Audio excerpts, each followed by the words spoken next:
What's up sa inyo guys, at sa video na to ipapakita ko sa inyo ano yung mga bagay na mga nilinis ko kasi sa nakaraang video hindi ko napakita.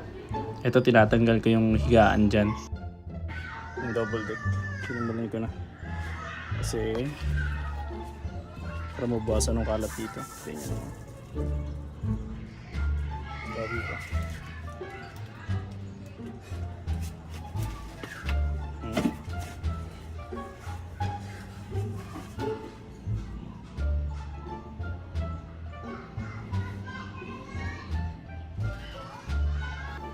Kita nyo naman, di ba? Sobrang dami ng kalat. So, yan, tatanggalin ko na nga yung higaan. Tapos, dadalhin ko yan sa taas kung saan dun muna yung bodega.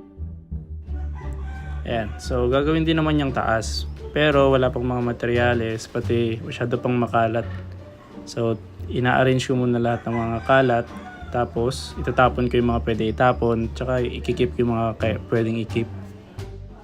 Kasi alam niyo naman yung mga kalat sa bahay mabigat yon sa pakiramdam. Kaya mas gusto ko nang babawasan ng mga gamit. So ayun lang naman nung dahilan. Kaya ba't ko ginawa tong video na to.